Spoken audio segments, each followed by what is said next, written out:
atari, aho twatinyaga ngo n'ubutayu hakaboneka amazi, ikubakira abaciriweho iteka n'abandi, igasanga bibaye umugisha. Abavuze ngo ndibazabyara bakabyara bagaheka bakabyara abahungu n'abakobwa, abari bazi kuzapfa nabi bakabona urambaye sha, bakabona uraberewe. Yewe data we, abavuze ngo iwanyu ndihazava umugeni bakabona ngo bambaye idera, bambaye ikera baraje, bakabona barasohoka. None umbwiriza no mfite imbaraga kuruta abantu. None genda mutororo ga Shumba yavuze ati barambwiye ngo ntugere bazirukanga. Oya, cyo ni ibikangisho by'umwanzi. Bibiliya atubwira ngo n'ingindari dufite Imana ica inzira aho zita. Nawe yakuremeye ishimwe no ntugarike igarura, abwira umugore wawe Imana navuganye nayo cyagihe nayibonye. Itorero rirahagaze neza, yubatse ku rufatiro rw'umwana bahano.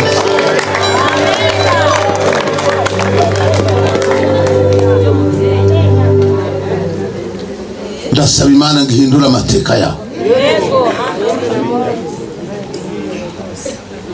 Ufite ibibazo byakugose, uravuga ati ariko njyeweho bizagenda gute? Iyo twiringiye ibirusha imbaraga, iyo twiringiye ibirusha amaboko. Ntutinye rero, ntutinye, nukuko umutima iyo twiringiye ifite amaboko. Ikuraho igitutsi ku bantu bari bazi ngo ni igitutsi n'iciro ry'imega.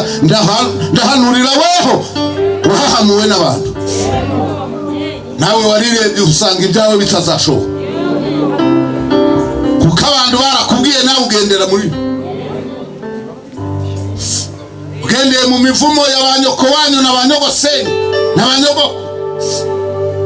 Ngo njyeweho bavuze hirya, Imana twizeye nihindura imvugo zabo.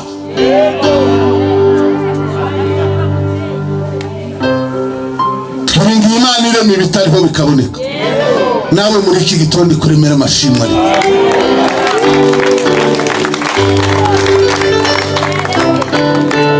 Nuhura n'umwanzi wawe ntumubwira yumva, ariko umubwira ati ibyo wavuze ibyo byanze kera nibyo byemeye none.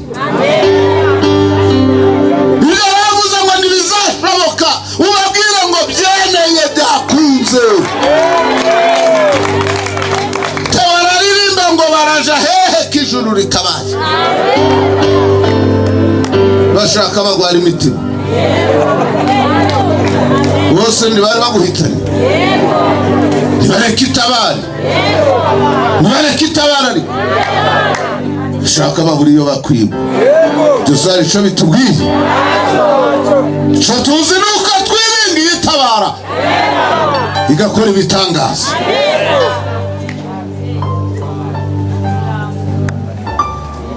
Ifite ijambo rya nyuma ku buzima bwawe. Humura ntabwo ari abantu, iyo baba bo tuba twarashize.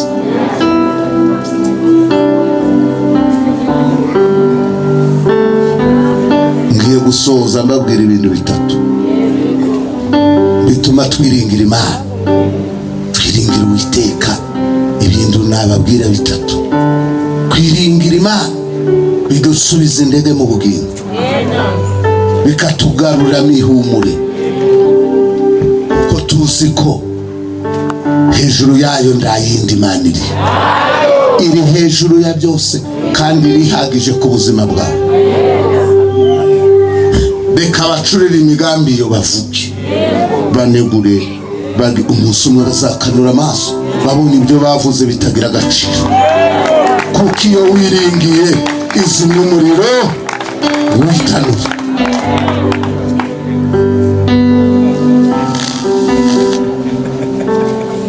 Dusubizamo indege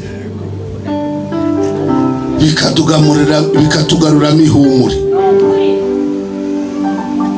Naho byaba bikomeye tukizera ko ibihindura, kandi bikubere ko wizeye igukorera impinduka ukiri muri iri giteraniro.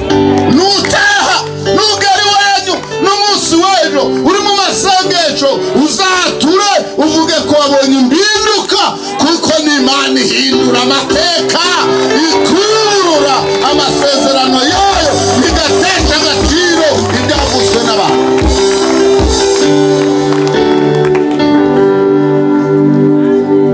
Iyakuremeremwa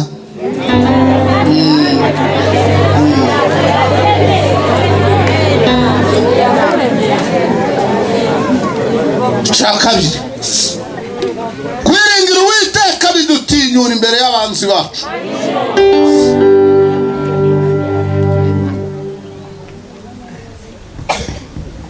Kubera iki?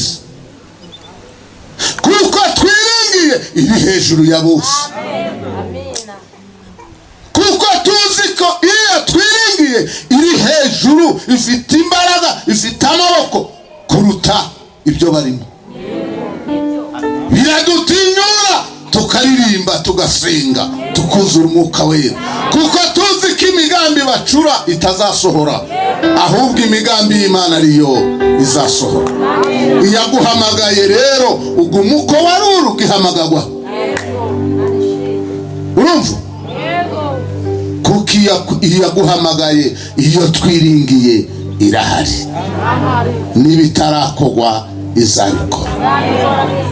Ndutebutse amasezerano ngo ihite vuba, reka ibireme neza. Nicyo cyatumye utinda gushaka, kwari kugira ngo uzagendera no mu modoka.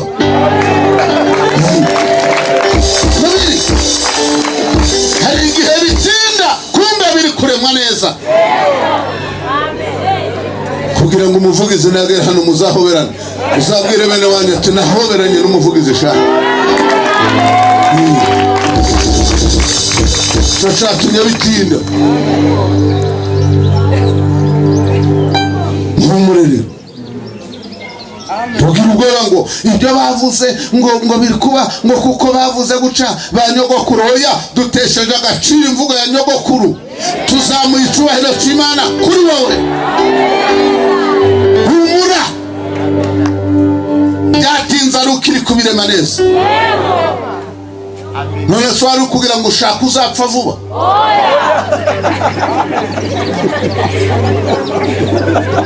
Ukwirukanswa n'iki se ufite ikinyendaro?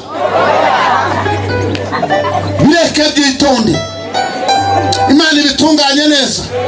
Ica inzira shaho zitari, mu butayu haboneka amazi. Arewe, wowe ugiye muri sima no mu mashanyarazi ndaho byakubera. Wari uri kwirukanga se ngo ube muri burende? Byatinze kuko iri kubirema neza.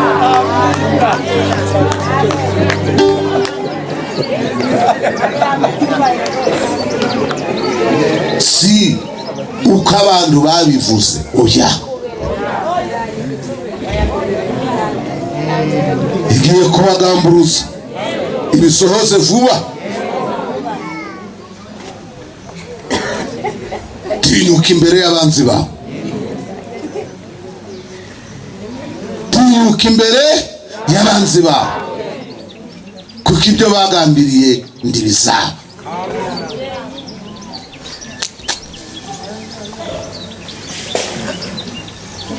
Murongo wa 3, ndabizemera ko ingoni yabo iguhora ku bitugu. Umwuka ariko nireka. Ndizemera ko abanzi bacu bavuza ingoma ngo baratunesheje. Ntabwo bizaba, ntabwo bazakoresha ibirori ngo baratunesheje. Dufite Imana ibarusha imbaraga, ibarusha amaboko. Abayiringiye ntabwo bazakorwa n'isuku. Muranzi baragwiriye. Murindi nawe yarembye ngo koko ingabo za Satani ngo zirakomeye, ngo tudafite Umwami Yesu ngo ariko kuko twizeye we. Haleluya. nimugende mugendana ifiyeri, kuko Uwiteka Nyiringabo abarangaje imbere. Haleluya.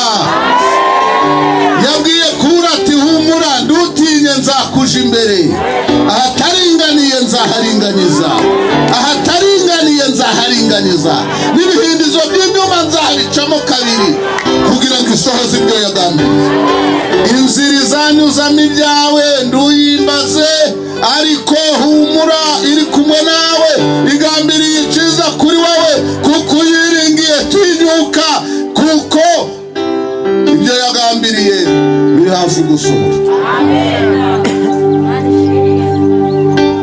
Abizabinyuzamo ndubambira, ndubambaze none. Ico nzi nuko izabisohoza mu gihe gikwiriye.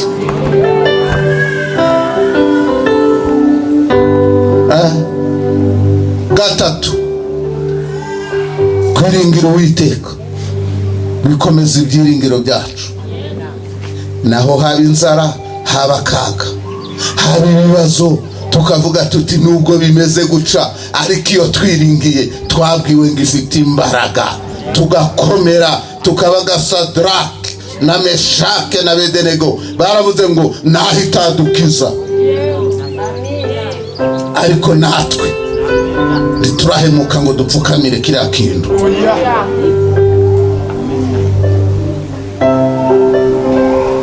Hashe tubyemera.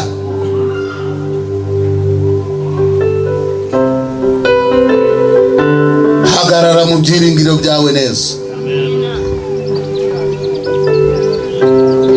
Dufite Imana idahinduka.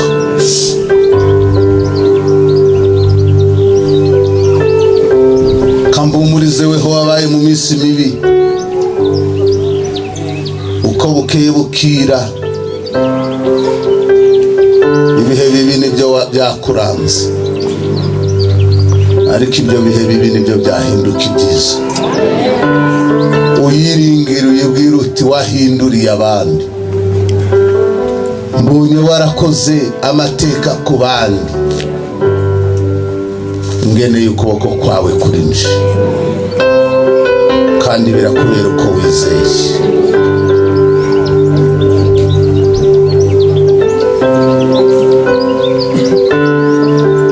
Umuhanuzi Yesaya mu bice 65 umurongo wa 23 na 24 yaravuze ngo ntabwo bazaruhira ubusa, ntabwo muzaruhira ubusa, mugume mu masezerano, kuko iyo twiringiye ifite imbaraga. Huye n'intambara nyinshi, ariko ijambo ry'Imana yatubwira ngo niyo yadukomerekeje nta nizatwomora, kuko yomora inguma z'abanyamibabaro. Ndagusigira umurage mwiza ngo kura amaso ku bintu, kura amaso ku bantu, uyahanga Uwiteka Nyiringabo, kuko ari ufite ijambo rya nyuma ku mibereho yawe yose. Kukaje se abiringe y'abantu ngaho ririmba sha,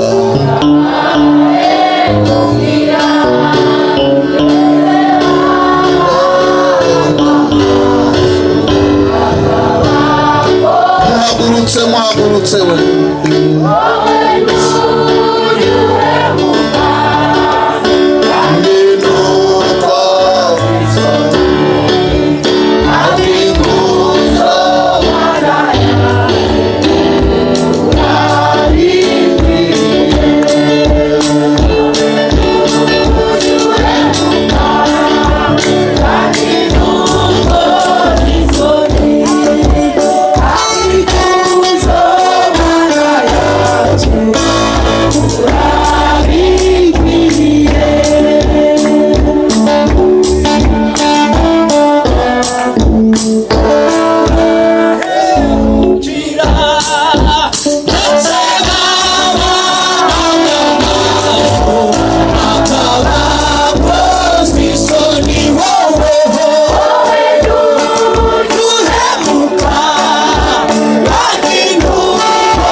urakoze Uwiteka Mana yacu. Mwami turagushimye, turaguhimbaje, turakunezerewe muri iteraniro ryiza. Izina ryawe n'iryubahwe. Mwami Mana yacu, tubwiye amagambo meza duhumuriza. Uratubwiye ngo abakwiringiye ngo bameze nk'umusozi Siyoni, ngo utabashaga kunyeganyezwa, ngo ahubwo uhorahamye iteka. Zimana ishimwe uko umusozi ngo si Yerusalemu, ngo niko Uwiteka agota abantu be guhera none ukageza iteka ryose. Turabyakiriye Mwami wacu, turanezerewe Mana. Tubwiye amagambo meza, uradukomeje, uraduhumurije, ntabwo dukoze isoni, ngo noneho twambika imbaraga. Tukwiringiye, tukwizere nk'Imana ifite ubutware n'ubushobozi, tukwizere nk'Imana ifite ijambo rya nyuma ku buzima bwacu.